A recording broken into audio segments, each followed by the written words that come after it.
Olá pessoal, tudo bem com vocês? Aqui professora de Física Laís Correia e hoje vamos resolver uma questão da EAN 2024.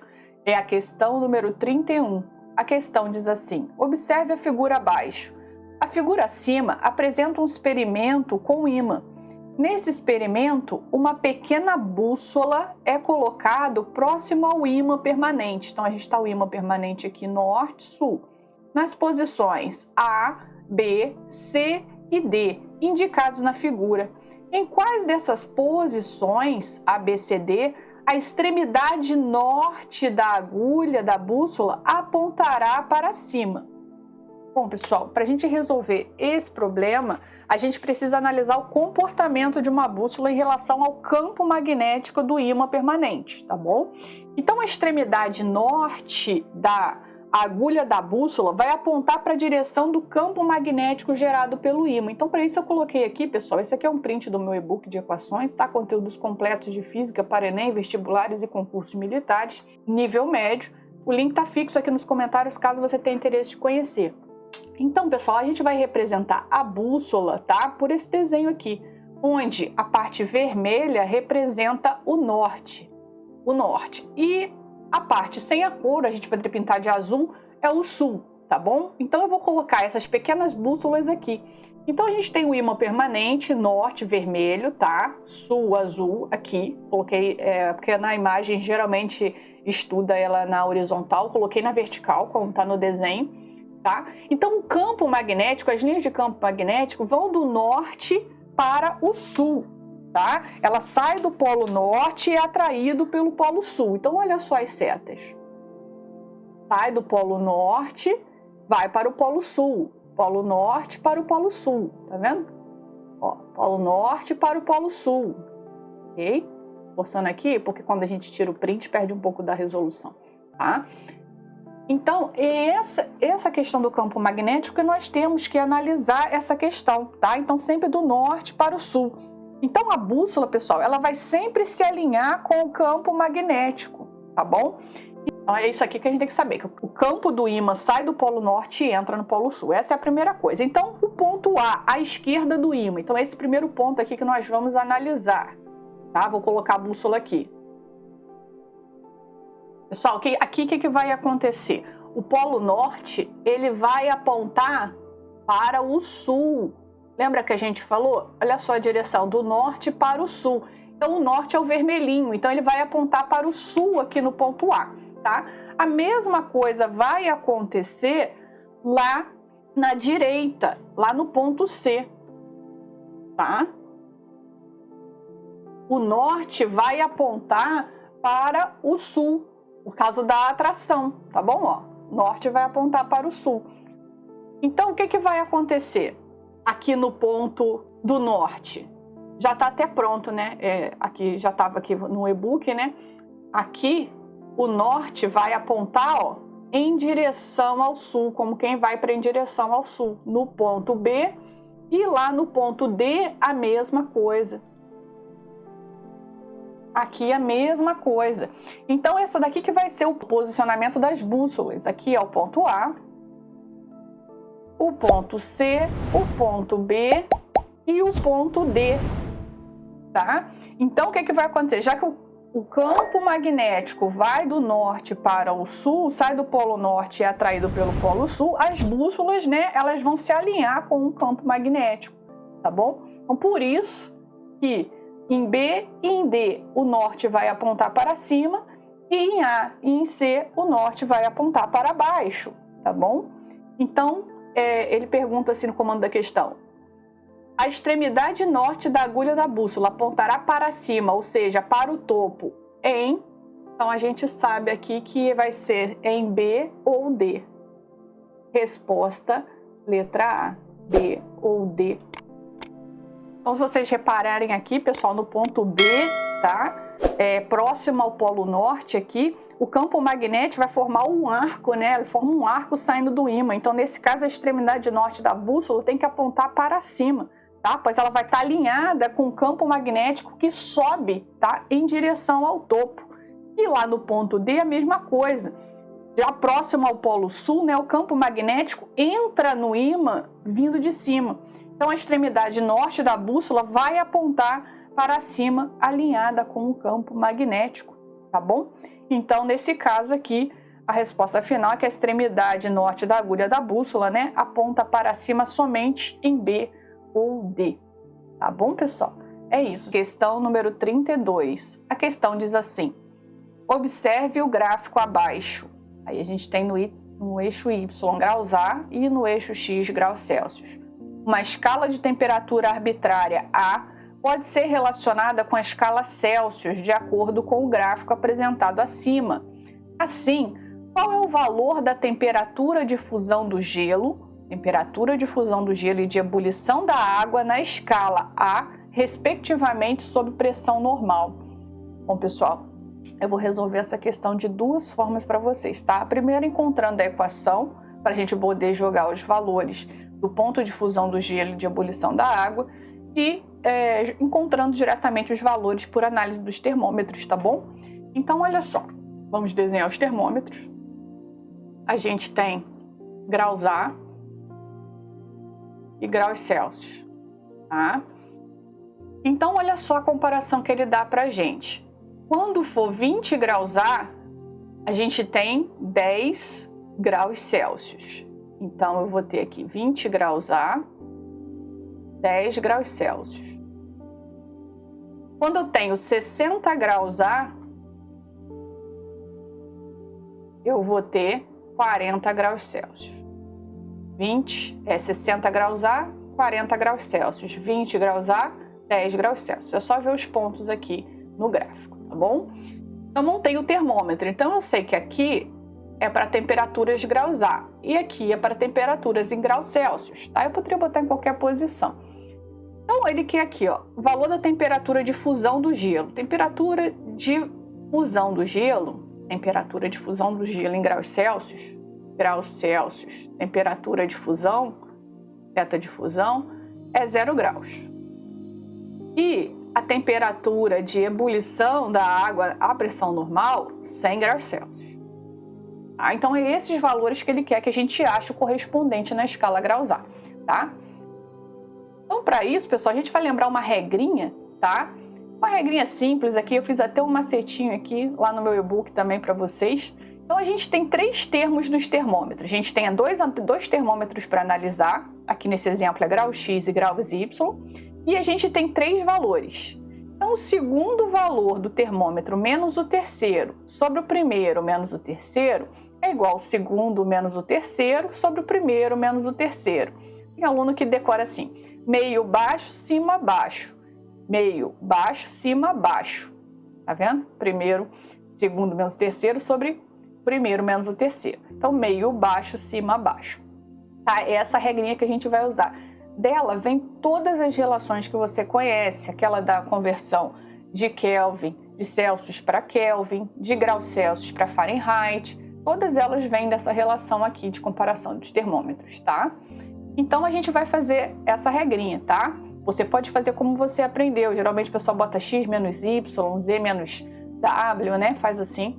Eu gosto de fazer assim, que eu acho mais simples para os alunos lembrarem, tá? Então, segundo menos o terceiro sobre o primeiro menos o terceiro termo, igual ao segundo menos o terceiro termo do segundo termômetro sobre o primeiro menos o terceiro termo do segundo termômetro. Então, meio baixo, cima, baixo, tá? Então, vamos lá. Lembrando que é sempre primeiro, de cima para baixo, tá? Segundo e terceiro. Então, vamos. Segundo termo, graus A. Segundo menos o terceiro, 20. Dividido pelo primeiro menos o terceiro é igual ao segundo menos o terceiro dividido pelo primeiro menos o terceiro. Ou meio baixo A menos 20, cima, baixo, 60 menos 20, meio baixo, cima, baixo.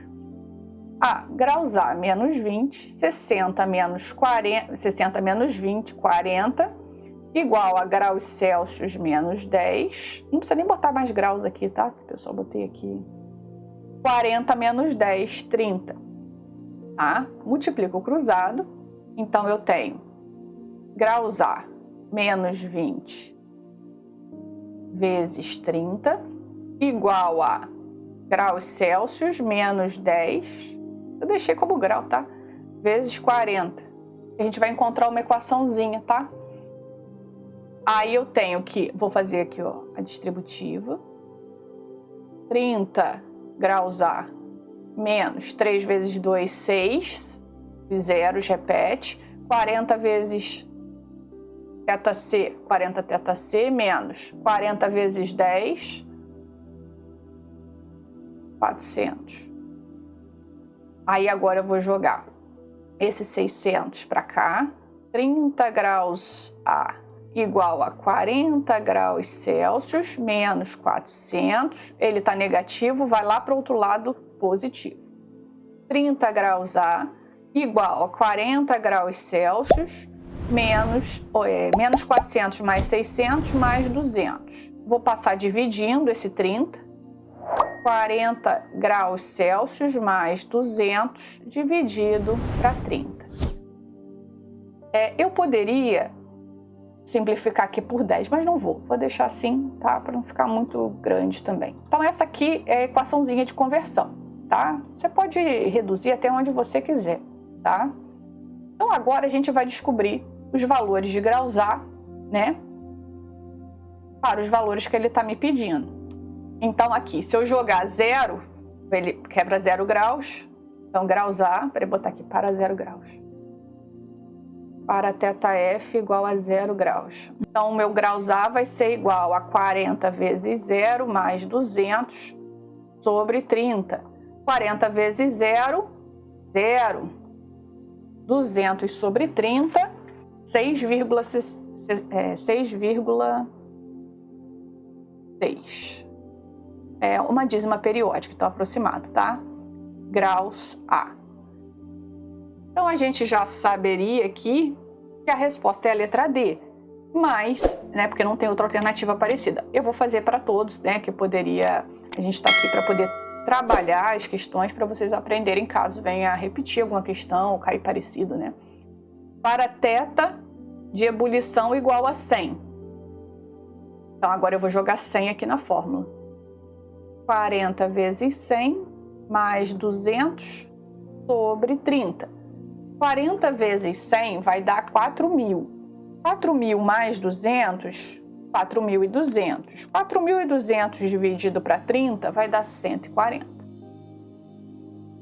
Então, graus A de ebulição, 140 graus. Tá? Aqui é o de fusão e aqui é o de ebulição. Então, ele queria o valor da temperatura em graus A para fusão e para ebulição, tá bom? Então, a gente faz utilizando para encontrar a equação resposta letra D. Mas, se você quiser ficar mais um pouquinho, eu vou fazer de outra maneira, tá? Utilizando essa mesma relação, mas analisando somente os termômetros, tá bom? Não vou criar a equação. Vou fazer a mesma coisa, tá? Desenhar os termômetros. Só que agora, ao invés de colocar graus A e graus C, colocar incógnitas, eu vou trabalhar só com números, tá? A gente vai encontrar os valores direto. Então, olha só. Eu vou ter sempre 3 números, tá, pessoal? Não inventa de colocar mais. A gente analisa sempre de 3 em 3. Então, a gente já sabe aqui que o problema nos dá 60 para 40. 60 para 40. Aqui é graus A e aqui é graus C, não é isso? E o outro que ele nos dá também é o 20 e 10. 20 e 10. Aí ele fala para que ele quer saber a temperatura de fusão do gelo, que eu sei que é 0 graus. 0 graus está abaixo de 10. Então aqui é X, ou A, se você quiser chamar. Eu não sei que temperatura em graus A corresponde a 0. Então eu vou colocar como X, tá? Então, vou aplicar a mesma regra, meio baixo, cima baixo, segundo menos terceiro, primeiro menos terceiro. Então, vamos. Meio, baixo, cima, baixo, meio, baixo, cima, baixo, né? Então, 20 menos x sobre 60 menos x igual a 10 menos 0, 10, 40 menos 0, 40. Já posso cortar aqui, ó, esses zeros para facilitar. Multiplico o cruzado. 60 menos x vezes 1, 60 menos x. 20 menos x vezes 4, tem que fazer a distributiva. Vou terminar aqui. 60 menos x igual a 20 vezes 4, 4 vezes 2, 8. 80 menos 4x, jogo 4x para cá, menos x mais 4x, e jogo 60 para cá, menos 60. Tá positivo, vai negativo. Menos x mais 4x, 3x. 80 menos 60, 20. 3x igual a 20, x igual a 20 sobre 3, x igual a 6,6 graus. Tá? Então, encontramos o valor aqui para a temperatura de fusão. Então, é só concluir aqui. Se θ de fusão é 0 graus, eu sei que a temperatura em graus Celsius correspondente é 6,6 graus A. Eu estou respondendo como se fosse discursivo. Beleza, finalizamos para a temperatura de fusão. Se a mesma coisa se faria com a temperatura de ebulição. Vou desenhar os termômetros. Pessoal, tem que desenhar os termômetros, não tem jeito nesse tipo de problema, tá? Ele cai com muita frequência. Sempre 3 valores, você tem que botar na ordem certa, tá? Isso é importante. Graus A, sempre do maior lá de cima para o menor. Grau C. Então, a mesma coisa, eu sei que 60 equivale a 40, 20 equivale a 10. Só que agora ele quer a temperatura de ebulição, que eu sei que é 100. Então, o 100 tem que entrar aqui no topo. Para 100 graus Celsius, eu tenho Y em graus A, eu não sei qual o valor. Aí aqui embaixo eu repito, 60, 40, 20 e 10, tá? E aqui embaixo eu repito. Então, meio baixo, 60 menos 20, cima baixo, y menos 20. Meio baixo, 40 menos 10, cima baixo, 100 menos 10. 60 menos 20, 40.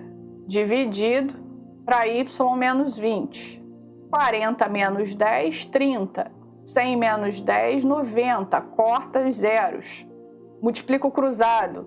40 vezes 9, 360. Aqui não, eu tenho que fazer a distributiva. 360 igual a 3y menos 3 vezes 2, 6, repete. 360 vem para cá somando. 3y. 360 mais 60 vai dar 420. Y vai ser igual a 420 sobre 3. Y vai ser igual a 420 sobre 3, que vai dar 140 graus A. Mesma coisa, você vai fazer a conclusão. Se temperatura de ebulição igual a 100 graus Celsius, a temperatura em graus A correspondente vai ser 140 graus A. Então é a mesma coisa, você também vai encontrar a letra D como resposta.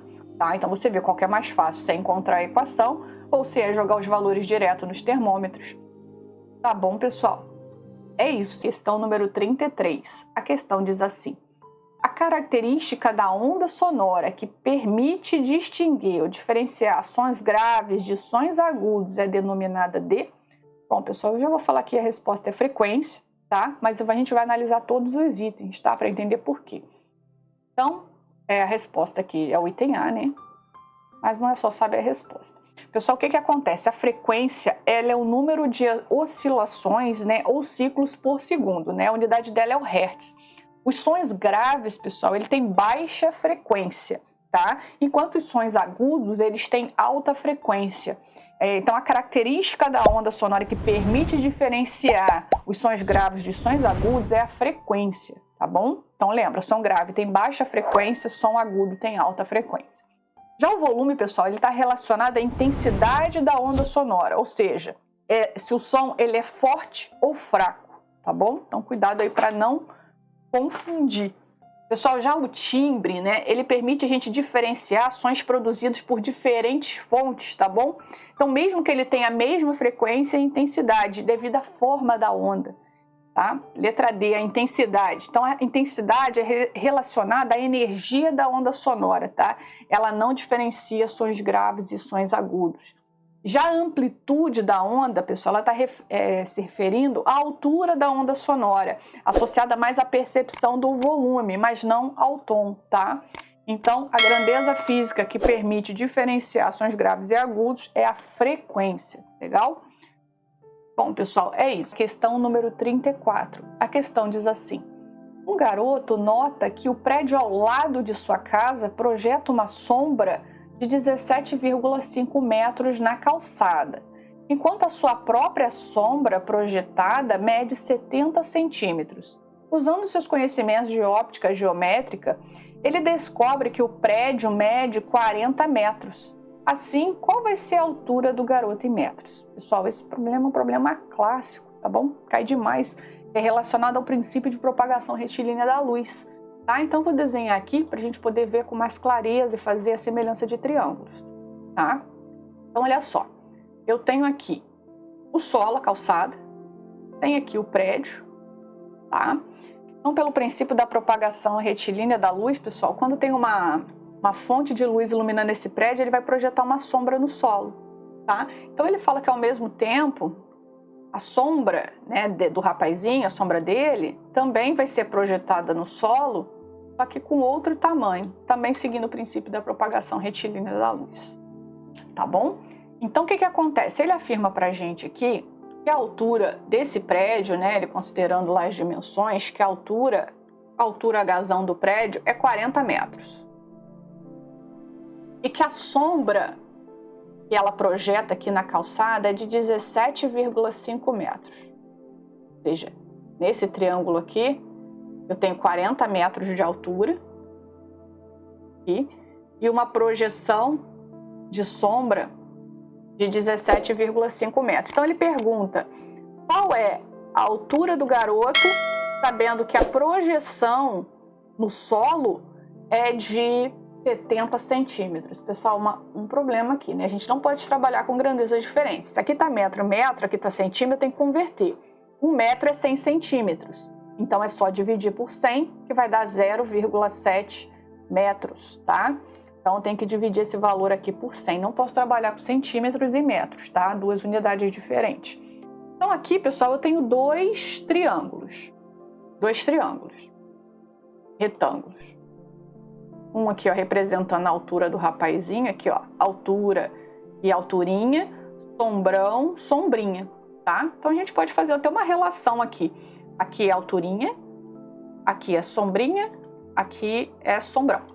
Então, eu sei que altura grande sobre sombra grande está para altura pequena sobre sombra pequena. Você pode fazer como você quiser, tá? Se quiser relacionar as sombras e as alturas, eu gosto de fazer assim. Alturão está para alturinha, assim como sombrão está para sombrinha. É um problema clássico, né? Cai demais. Então, a altura do prédio, que é o alturão, 40. Sombrão, 17,5. A altura do rapazinho, a gente não sabe. Você pode chamar de Hzinho, eu chamei de X, tá? S. Pessoal, a sombrinha tem 0,7 metros. Cuidado para não colocar os centímetros, senão vai dar problema, tá? Agora eu multiplico o cruzado. 17,5x é igual a 40 vezes 0,7, que dá 28. X vai ser igual a 28 sobre 17,5. X vai ser igual a 1,6. Resposta, letra C. Só não deixem de praticar matemática, divisão com número com vírgula, até ver como vocês fazem isso com mais facilidade, tá bom? Para estarem preparados lá na hora de resolver a prova, tá bom? Então, a relação aqui é fácil. Você não precisa decorar fórmulas, tá? É só lembrar de relacionar direitinho, fazer a semelhança dos triângulos certinho, né? Altura para altura, base para base. Você pode chamar de base, pode chamar de IO do corpo 1, tamanho do corpo 2, como você achar melhor, tá bom? Bom, pessoal, é isso. Questão número 35. A questão diz assim: analise a figura abaixo.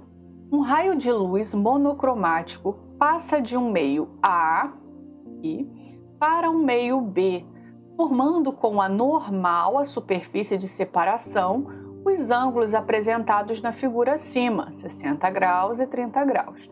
O meio A é o ar, cujo índice de refração absoluto é 1, e a luz se propaga com velocidade de 3 vezes 10 à oitava metros por segundo. Assim, qual é o índice de refração e a velocidade da luz no meio B? Bom, vamos lá, pessoal, vamos escrever aqui, né, analisar essa imagem. Então, a gente tem aqui que o meio A é o ar. A gente não sabe, né, que material é esse, né, qual o índice de refração do meio B. Ele fala pra gente, vou colocar aqui os dados. Pessoal, o que acontece aqui? A gente tem um ângulo incidente, tem uma fonte aqui, vamos botar que seja uma fonte luminosa, tem uma fonte incidindo um raio aqui. Então, esse aqui é o meu ângulo incidente, é o ângulo que o raio faz com a normal, tá? A normal tem 90 graus em relação aqui à superfície, então, o ângulo incidente esse aqui. E esse aqui é o ângulo refratado, tá? A gente tem o ângulo refletido e o ângulo refratado. Então, quando um raio atravessa um material com um meio diferente, esse raio sofre variação na sua velocidade, tá? Então, ele pode se aproximar da normal, se afastar da normal, tá bom? Então, ele faz um ângulo que nós chamamos de ângulo refratado. Vamos escrever aqui essas informações. Então, eu tenho que o índice de refração do meio A é igual a 1, porque é o ar, né? Ele fala pra gente que o índice de refração do ar é 1. A gente tem também que o ângulo de incidência é de 60 graus, porque é o ângulo que o raio faz com a normal. Nós sabemos que o ângulo refratado é de 30 graus, que é o ângulo que o raio refratado faz com a normal. Nós não temos o índice de refração do meio B, que é uma das coisas que ele está pedindo, e ele também está pedindo a velocidade da luz no meio B. Tá bom? Então, são algumas coisas aqui que são importantes para a gente analisar. Ele nos dá o seno 30 e o seno de 60. Bom, pessoal, para resolver esse problema, esse aqui são prints do meu e-book de equações, tá? Conteúdo de física completo para Enem, vestibulares e concursos militares em nível médio, tá? Esse aqui são conceitos, equações, unidades de medidas, conversões, tá? O link está fixo aqui nos comentários, caso você tenha interesse de conhecer. Então, para esse problema, a gente vai utilizar a lei de Snell, né, que trabalha com essa parte de refração da luz. Então, isso quer dizer que o índice de refração do meio 1 vezes o seno do ângulo incidente é igual ao índice de refração do meio 2 vezes o seno do ângulo refratado, tá bom? Então, essa é a relação que nós vamos usar para a refração da luz. E para a gente descobrir essa velocidade no meio B, a gente vai usar o índice de refração absoluto, que diz que o índice de refração no meio é igual à velocidade da luz, que ele dá para a gente, dividido pela velocidade da luz no meio, tá? O índice de refração no meio nós vamos encontrar aqui pela lei de Snell, tá bom? Então, vamos retornar. Primeiramente, vamos encontrar o índice de refração através da equação N1 seno I igual a N2 seno R, tá? Então, o índice 1 é o meio que está incidindo o raio, ou seja, é o A. Tá? Então, vamos escrever aqui da forma direitinho. NA seno de θI igual a NB seno de θR. Tá? Vamos usar as letrinhas que ele está trabalhando. NA é 1, seno, qual o ângulo do incidente? 60 graus. NB eu quero descobrir, vezes o seno de θR, que é 30 graus. Ele pede para considerar o seno de 60, raiz de 3 sobre 2. NB eu quero descobrir e ele pede para considerar o seno de 30, 1 sobre 2, tá bom? Aqui, pessoal, eu vou multiplicar cruzado. Então, eu tenho que raiz de 3 vezes 2 vai ficar 2 raiz de 3. NB vezes 1, NB, vezes 2, 2 NB. Quem está multiplicando passa dividindo. Então, NB vai ser igual a 2 raiz de 3 sobre 2. Corta, corta. NB igual a raiz de 3. Então, a gente já tem um índice de refração de B. Então, a gente já elimina aqui a A e elimina a E. Então, temos aqui a B, C e D para analisar. Vou marcar aqui para vocês tirarem o print, para ficar organizadinho. Agora nós vamos usar a equação do índice de refração absoluto para a gente poder encontrar a velocidade no meio, tá? Então, o índice de refração é igual à velocidade da luz dividido pela velocidade da luz no meio.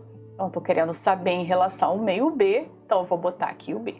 Índice de refração do meio B, raiz de 3. Velocidade da luz, 3 vezes 10 à oitava, dividido pela velocidade de B, que é o que a gente está buscando. Multiplico o cruzado. Raiz de 3, VB, igual a 3 vezes 10 à oitava. Quem está multiplicando, passa a dividir. Então, VB vai ser 3 vezes 10 à oitava, dividido por raiz de 3. Raiz de 3 no denominador eu tenho que racionalizar, é só multiplicar pela raiz de 3, em cima e embaixo. Então, VB vai ser igual a 3 vezes raiz de 3, 3 raiz de 3, vezes 10 à oitava. Raiz de 3 vezes raiz de 3 é igual a raiz de 9, ok? Então, VB vai ser igual a 3 raiz de 3 vezes 10 à oitava, raiz de 9 é 3. Corta, corta. VB vai ser igual a raiz de 3 vezes 10 à oitava metros por segundo. Então, a resposta é a letra B, tá bom? Vou marcar aqui para vocês tirarem o print. Só faz passo a passo, faz devagarzinho. Reparem que eu estou fazendo a conta bem devagar aqui, né? Bem passo a passo. E é melhor do que fazer correndo e errar, tá bom? Bom, pessoal, é isso. Questão número 36. A questão diz assim: observe o circuito abaixo. O circuito elétrico apresentado acima foi construído utilizando uma bateria de 9 volts, vários resistores e um amperímetro ideal. O valor da corrente elétrica indicada no amperímetro é... Bom, pessoal, vamos analisar aqui o circuito. Então, a gente tem aqui a bateria de 9 volts, tá? O traço maior é sempre o traço positivo, o menor negativo, tá? A gente tem 4 resistores. Resistor elétrico é representado por essa letra aqui, que é o ohm, ok? Ohm. Resistência elétrica. Então, eu tenho 1 ohm, 2 ohms, 2 ohms, tá? Esse aqui é um aparelho que é chamado de amperímetro. Ele é sempre ligado em série no dispositivo, tá bom? O amperímetro é utilizado para medir a corrente elétrica. Então, se eu tenho uma bateria aqui, eu tenho uma corrente elétrica sempre saindo aqui, ó, do positivo, tá? Sentido convencional da corrente. Aí ele vai passar aqui pelo resistor de 1 ohms. Chegando aqui nesse nó, ela vai se dividir. Vai uma parte, vai corrente 1 para cá e vai uma parte para baixo. Nesse caso aqui, os resistores são iguais, então elas vão se dividir igualmente, tá? Então, a corrente 1 vai passar aqui no resistor de 2 ohms, vai dar a volta aqui, a corrente 2 vai passar por esse aqui, e nesse nó elas vão se encontrar novamente. Então, quem vai passar por essa de 1 ohm é o I. Aí ela vai subir aqui, vai voltar no negativo e vai continuar dando a volta no circuito, tá bom? Então, o que acontece aqui? A gente vai ter que utilizar ele que é o valor da corrente. A gente tem uma DDP, vamos colocar os dados que a gente tem aqui. A gente tem o U, que é a tensão elétrica da bateria, que é 9 volts, né? A gente quer descobrir pelo comando da questão a corrente elétrica, que a unidade é o ampere, tá? E a gente tem vários resistores aqui. Pessoal, a gente tem que descobrir o resistor chamado de resistor equivalente, tá? O resistor equivalente, ou seja, eu vou transformar todos esses resistores em um só para poder jogar na equação da primeira lei de Ohm e descobrir a corrente que sai aqui da bateria, tá? A gente vai ter que fazer o seguinte: toda vez que a corrente elétrica se divide, como aqui nesse nó, a gente vai ter resistores em paralelo. Se a corrente elétrica não se divide, a gente tem uma associação que a gente chama de associação em série. Tá? Eu vou fazer um resumo rápido para vocês aqui, tá? Na associação em paralelo, pessoal, a gente pode ter vários resistores. Nesse caso, a gente só tem 2. Então, a gente costuma fazer, para achar o resistor equivalente, o produto entre os 2 resistores dividido pela soma. Se eles forem iguais, como o caso ali, resistor equivalente pode ser o resistor dividido pelo número de resistores iguais que a gente tem no circuito, tá bom? Então, essa daqui é a regra da associação em paralelo. Pessoal, esse aqui são prints do meu e-book de equações, tá? Conteúdos de física completo para Enem, vestibulares e concursos militares nível médio. Então, eu sempre resumo as equações, unidades de medidas, conversões. O link está fixo aqui nos comentários, caso você tenha interesse de conhecer. E também temos a associação dos circuitos em série, que é quando a corrente elétrica não se divide. Então, o resistor equivalente é o somatório de todas as resistências, tá? Então, em paralelo é o produto pela soma, ou resistor, o valor do resistor dividido pelo número de resistores, se eles forem iguais. E em série é o somatório de todas eles. Então, o que a gente faz? A gente começa sempre da direita para a esquerda, ou seja, do lado extremo da bateria até chegar na bateria. Então, a gente vai começar a reduzir esse circuito. Olha só o desenho. Então, o que vai acontecer aqui? Um ohm continua aqui, um ohm continua aqui. A gente vai trabalhar esses dois resistores aqui em paralelo, tá? A gente vai fazer a primeira resistência equivalente entre esses dois resistores, tá bom? Então, como que eu vou fazer aqui? Eles são iguais, eu poderia usar a relação R sobre N, ou seja, o valor do resistor dividido pelo número de resistores iguais, 1, 2. 2 sobre 2, 1 ohm. Ou eu poderia, se eles fossem diferentes, usar o produto pela soma, olha só como vai dar igual. R1 vezes R2 sobre R1 mais R2. 2 vezes 2 sobre 2 mais 2. 4 sobre 4, que dá 1, tá bom? Ok, então eu já sei que aqui vale 1 ohm. Esse resistor aqui, ó, vale 1 ohm.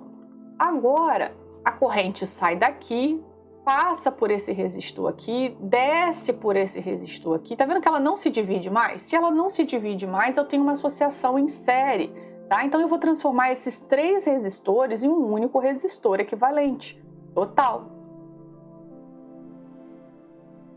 Então, não reparem o desenho, tá? É só para ilustrar para vocês. Então, o que acontece? Eu vou pegar esses 3 resistores e transformar num único resistor equivalente total. Tá? Então, eu tenho que 1 mais 1 mais 1 é o meu resistor equivalente total. Então, o resistor equivalente total vai ser 3 ohms. E aqui eu continuo com a bateria de 9 volts. Ótimo, então encontrei o valor do resistor equivalente que eu precisava. Agora sim eu posso usar o cálculo da lei de Ohm, né? Ela está aqui, ó. Também outro print do meu e-book. A primeira lei de Ohm, pessoal, é uma das equações que mais caem em todos os vestibulares, concursos, tá bom? Então é muito importante estudá-la. E ela diz que U igual a R vezes I, ou seja, U, tensão elétrica da bateria, que é o nosso 9 volts, é igual a resistência equivalente, né? No caso aqui a gente está trabalhando o circuito todo, então é equivalente, mas a gente também pode utilizá-la para analisar pontos específicos, mas nesse caso é equivalente, vezes a corrente elétrica do circuito. Então a gente tem que U é igual a R vezes I, é ela que nós vamos utilizar. U é 9 volts, resistência equivalente 3, vezes a corrente. Então, a corrente é igual a 9 dividido para 3. A corrente vai ser 3 amperes. Cuidado para não ir lá e marcar a letra E. Por isso que a gente tem que analisar o problema passo a passo, com cuidado. Nós encontramos a corrente de 3 amperes que sai da bateria, certo? 3 amperes. Aí ela vem, passa por aqui. Só que quando ela chega no nó, lembra que ela se divide igualmente porque os resistores são iguais? Então, 3 dividido por 2 vai 1,5 amperes para cá e 1,5 amperes para cá. Quando chega nesse nó, ela se junta novamente e se torna 3 amperes novamente. Tá? Então, ele quer saber o valor da corrente que passa aqui no amperímetro. Ou seja, é só a metade. Então, no amperímetro, eu tenho que a corrente vai ser igual a 3 sobre 2, a corrente 1 vai ser igual a 3 sobre 2, que vai ser 1,5 amperes. Resposta letra B. Cuidado, era pegadinha, né, pessoal? Cuidado que era uma pegadinha. Vou marcar aqui para vocês tirarem o print, tá? Então tem que analisar o problema com cuidado. Cuidado para não marcar direto o que vocês acham, tá bom? Bom, pessoal, é isso. Questão número 37. A questão diz assim: um ferro de solda tem uma potência de 90 watts. quando ligado em 120 volts. Nessas condições, os valores da resistência elétrica e da corrente elétrica, olha só, ele quer duas coisas, resistência elétrica e corrente elétrica, são respectivamente, vou colocar os dados aqui, a gente tem que identificar as grandezas, né? A gente tem que a potência é 90 watts e ele é ligado, né, a uma tensão de 120 volts. Nessas condições, ele pede no comando da questão o valor da resistência elétrica e da corrente elétrica. Bom, pessoal, para isso a gente tem que relembrar algumas grandezas aqui, né? Vamos relembrar aqui o conceito de potência, né? Isso aqui são prints do meu e-book de equações, tá, pessoal? Conteúdos completos de física para Enem, vestibulares e concursos militares nível médio, tá? Sempre resumos, equações, unidades de medidas, conversões. O link tá fixo aqui nos comentários, caso você tenha interesse de conhecer, tá? Então, a gente tem aqui uma das equações da potência que mais cai nos vestibulares, essa daqui. Potência igual a U vezes I. Potência igual a UI. Ou seja, a potência em watts é U, que é tensão, vezes a corrente elétrica. Tá bom? A gente tem também que potência é resistência vezes a corrente ao quadrado e potência igual a tensão ao quadrado dividido pela resistência. A gente pode trabalhar todas essas equações aqui. Além delas, a gente tem a primeira lei de Ohm, né, que eu falei até anteriormente, que é uma das que mais caem nos vestibulares, que é U igual a RI. Então, a gente pode trabalhar junto essas duas equações aqui, encontrar a corrente aqui, depois achar a resistência aqui, ou achar a resistência aqui, tá? Então, a gente pode trabalhar essas equações de diversas maneiras, tá? Muito importante você estudar essas relações aqui, essas três da potência e essa aqui da primeira lei de Ohm, tá? Então, vamos lá. Vamos primeiramente utilizar aquela que eu falei que é mais comum, que cai muito nos vestibulares, que é potência igual a UI, U vezes I. Então, eu tenho que a potência, que é em watts, 90 é igual a tensão, que é 120, vezes a corrente. Corrente vai ser igual a 90 dividido para 120, quem está multiplicando passa dividindo, corta, corta, e igual a 9 sobre 12, que vai dar 0,75 amperes. Então, descobrimos a corrente elétrica, que é a primeira coisa que ele pede. Então, a gente já elimina várias aqui, né? A gente já vai eliminar AB, AC e AD. Vamos ficar aqui entre a A e a E, tá? Então, para achar essa resistência, a gente pode jogar ou na primeira lei de Ohm, né? Que ela é mais simples, né? U igual a RI. U, eu sei que é 120. Resistência, eu quero descobrir. E a corrente eu acabei de encontrar 0,75. Quem está multiplicando, passa dividindo. 120 sobre 0,75, R vai ser igual a 160 ohms. Prontinho, eu já sei que a resposta é a letra E. Mas eu vou fazer de outro jeito também para a gente praticar, aproveitar a questão, tá bom? Vou botar aqui ou, não precisa fazer das duas formas. Vou usar essa aqui também, ó. Potência é U ao quadrado sobre R. Então, eu tenho que a potência é 90 watts. U é 120 ao quadrado dividido pela resistência. 90 vai ser igual a 120 ao quadrado, dá 14.400 dividido por R. Multiplico cruzado, 90R igual a 14.400. R vai ser igual a 14.400 dividido para 90, mais trabalhosa, né? R vai ser igual a 160 ohms. Tá vendo que dá o mesmo valor? É uma ou outra. Essa é mais fácil, né? Mas é importante estudar todas elas, tá bom, pessoal? Então, resposta da letra E. Finalizamos o problema. É isso. Questão número 38. A questão diz assim: observa a figura abaixo. A figura acima apresenta um garoto de massa 30 quilos e partindo do repouso no ponto A, altura de 3 metros, então pô ali, né? 3 metros, 30 quilos, altura de 3 metros, partindo do repouso, desce uma rampa sem sofrer a ação de atritos ou da resistência do ar, ou seja, o sistema é todo conservado. É correto afirmar que a velocidade do garoto ao passar pelo ponto B, que tem 1 metro de altura, é D. Pessoal, vamos primeiramente anotar os dados do problema, né? Ele me fala, né, que a figura acima no ponto A. Ponto A. E ponto A, tá? A altura do ponto A é de 3 metros. Ele parte do repouso no ponto A, a velocidade inicial é igual a 0. Ele fala que o garoto tem massa de 30 quilos. E ele desce a rampa sem atrito, sem resistência do ar, ou seja, o sistema é todo conservativo, tá? Não há forças dissipativas, o sistema é conservativo. É correto afirmar que a velocidade do garoto em B, então em B, ele não sabe a velocidade, é o comando da questão, e ele fala que a altura no ponto B é de 1 metro. Pessoal, olha só, quando a gente trabalha altura, velocidade, sistemas conservativos, a gente vai usar conservação da energia mecânica. Vamos fazer um rápido resumo aqui, tá? Isso aqui é um print do meu e-book de equações, tá? Conteúdos de física completo para Enem, vestibulares e concursos militares nível médio. Sempre resumos, equações, unidades de medida, conversões, tá? O link tá fixo aqui nos comentários, caso você tenha interesse de conhecer.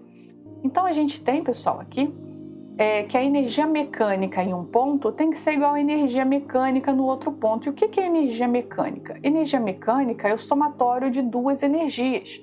Ou seja, energia cinética no ponto A mais a energia potencial gravitacional no ponto A é igual a energia cinética no ponto B mais a energia potencial gravitacional no ponto B. Podia ser potencial elástica, poderia ser pontos que não são aqui, poderia ser A e D, A e C, B e C. Tá bom? Sempre 2 pontos quando o sistema é conservativo. Lembrando, eu esqueci de botar o print aqui, tá, pessoal? Mas lá tem todas as equações na parte de energia, tá? Potencial gravitacional, elástica, cinética, tá? O link tá fixo aqui nos comentários, caso você tenha interesse de conhecer. Então, a energia cinética é massa vezes a velocidade ao quadrado dividido por 2. E a energia potencial gravitacional é massa vezes a gravidade vezes a altura. Tá?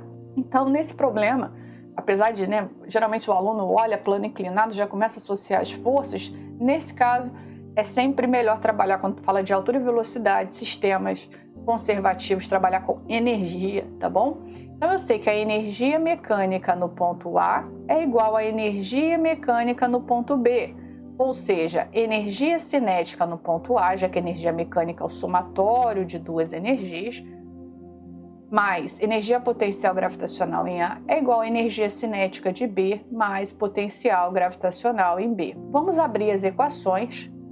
Energia cinética em A é mva ao quadrado sobre 2. Energia potencial é mgha. Energia cinética em B é mvb ao quadrado sobre 2 mais mghb. Ok? Parece grande assim, pessoal, mas se fizer devagarzinho, fica tranquilo, tá? Olha só, a velocidade inicial em A é 0. Então, isso quer dizer que qualquer coisa multiplicada por 0 é 0. Então, todo esse conjunto aqui vai para 0, tá? A massa do garoto é 30. A gravidade é 10. A altura de A é 3. A massa do garoto é 30. VB eu quero descobrir. Sobre 2. Mais massa do garoto, que é 30, vezes a gravidade, vezes a altura em B, que é 1. Pessoal, a gente tem a massa nos 3 membros. Como a massa está nos 3 membros, eu posso cortar, tá? Ela está nos 3 membros. Se não tivesse nos 3 membros, eu não poderia cortar. Só para facilitar as contas. 10 vezes 3 é 30.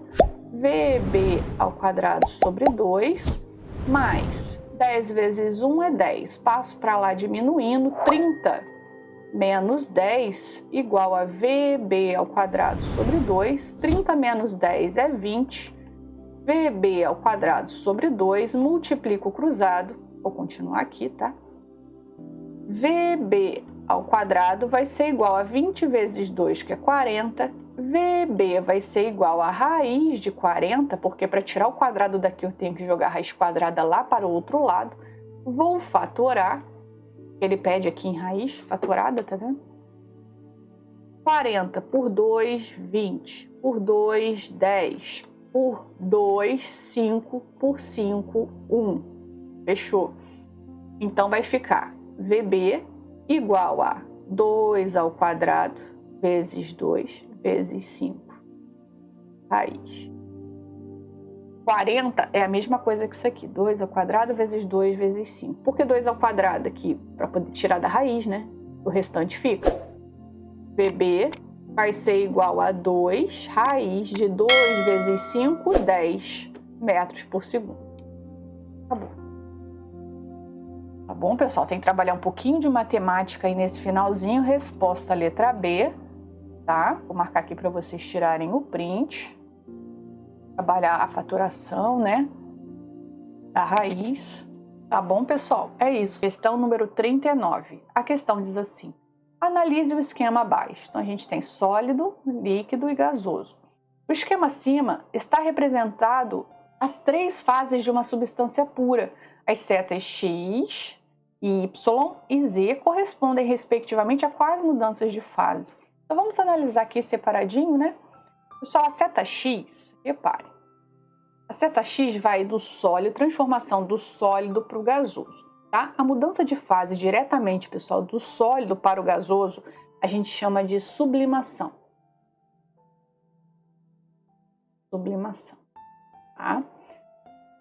A seta do Y é a mudança do sólido para o líquido, que a gente chama de fusão. E do líquido para o gasoso é a vaporização. Então vamos analisar as alternativas. Ele pede na ordem X, Y e Z. X é sublimação, então X não é vaporização, é sublimação. Então essa daqui já era. B, sublimação para X, fusão para Y e vaporização para Z, tá certo? Vamos ver as outras. Fusão em X. Não, de sólido para gasoso não é fusão. Vaporização em X. Sólido para gasoso é sublimação. É sublimação de sólido para gasoso, beleza. De sólido para líquido, não é solidificação, é fusão, tá? Então já está errado aqui. E as outras também nem analisei, né? Então a resposta aqui, pessoal, é o item B, tá?